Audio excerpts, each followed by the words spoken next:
Le pouvoir des mains. Fort. En fait, quand on est en mode, lorsqu'on est dans notre vie de tous les jours, en fait, on est en mode où on doit rester en sécurité, rester correct. Alors, ça veut dire qu'il y a un mode intérieur dans notre cerveau qui est ce que j'appelle, le senseur, mais aussi l'intelligence de survie et tout ça. Ça nous permet, exemple, de bien conduire notre véhicule. Ça nous permet de mettre le pied à la bonne hauteur dans un escalier quand on monte les marches, entre autres. Donc, ça permet, cette partie de notre cerveau qui est là, nous permet de rester vivant. OK? Euh, mais c'est une partie très analytique. C'est une partie où loge, où habite la folle du logis. Donc, la folle du logis, ce que j'appelle, c'est le senseur intérieur. Ce senseur intérieur-là, ben lui, son rôle, c'est de nous garder en sécurité et vivants. Alors, ce qui veut dire que quand on se met à faire autre chose, lui, il va être très critique. Ah, tiens, pourquoi tu veux faire un gribouillis en ce moment? Est-ce que tu es sûr que tu veux aller gribouiller ou déchirer du papier ou utiliser tes mains? Pourquoi tu veux faire ça? Donc, il y a tout cet espace qui est habité à l'intérieur par cette folle du logis qui nous tient là. Puis elle fait bien son rôle, en fait, puis on ne pourra jamais l'enlever parce qu'elle elle fait partie de nous. Par contre, une façon de la déjouer, une porte d'entrée, en fait, c'est les mains. Pourquoi les mains? Parce que les mains, en fait, ont une sagesse de savoir les choses sans qu'on ait besoin d'y réfléchir. Alors donc, les mains se souviennent de ce qu'on a fait depuis qu'on est né avec nos mains. Ce qu'on a fait, exemple, quand on avait 4 ans, 5 ans, 6 ans, avant, c'est parce qu'on ne s'en souvient pas. Notre mémoire ne nous permet pas de nous en souvenir, pas vraiment beaucoup en tout cas. Mais à partir de 4-5 ans, on peut se souvenir qu'on découpait ou qu'on déchirait ou qu'on coloriait ou qu'on malaxait quand on était dans le carré de sable, entre autres. Donc, tout ce que nos mains ont fait, elles ont une mémoire. Cette mémoire-là, en fait, c'est que quand on la réactive et qu'on dit à la folle du logis d'aller en fait, et qu'on active les mains, ça connecte, les mains sont connectées avec le cœur et non avec la tête. Hein. Si on tend les bras ici comme ça, c'est connecté avec le cœur. Donc, dans le cœur habite notre enfant intérieur et moi, je m'adresse à la petite créative intérieure. Donc, cette part où il n'y a pas nécessairement de blessures.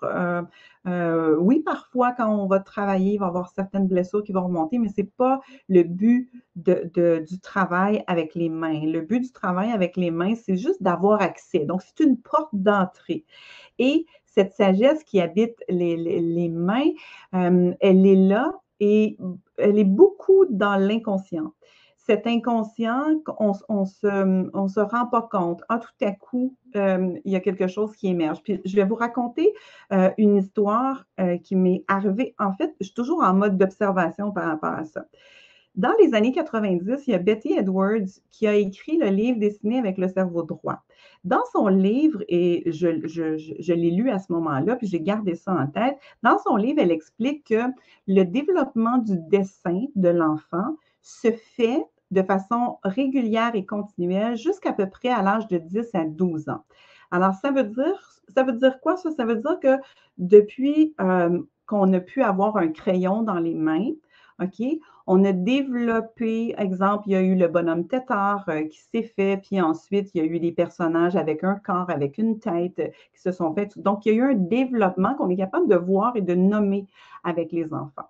Et là, vers 10-12 ans, habituellement, ça correspond à notre changement scolaire et qu'on arrive un peu plus tard au collège et tout ça. Et là, le dessin va arrêter. Et quand vous êtes adulte et que vous dessinez en ce moment, vous dessinez exactement à l'étape où vous étiez rendu, que vous avez arrêté.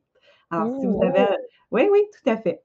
Et moi, je connaissais cette information-là, mais il y a plusieurs mois, je me suis remise au piano. Moi, j'ai appris le piano pendant 2 ans lorsque j'étais 8 ans, 9 ans, 10 ans dans ce coin-là. Et je n'avais jamais vraiment rejoué du piano. Pourtant, j'ai encore le même piano que mes parents m'ont acheté, sauf que je ne l'utilisais pas. Et l'automne dernier, j'ai voulu le donner. Tout l'automne, j'ai voulu donner mon piano. Personne ne voulait mon piano. Alors, j'ai décidé de le garder. J'ai ressorti mes cahiers. Et savez-vous quoi? Je me suis remise exactement à l'endroit où j'avais arrêté. C'était fou. Genre, je vous en parle, j'en ai des frissons. Et là, ça a fait un clic dans ma tête. J'ai réalisé que les mains avaient cette mémoire, cette connexion. Et c'était pas seulement pour le dessin, mais c'était pour tout ce qu'on vit dans la vie. Et même, je vais plus loin, c'est aussi pour tout le développement de notre espace émotionnel intérieur.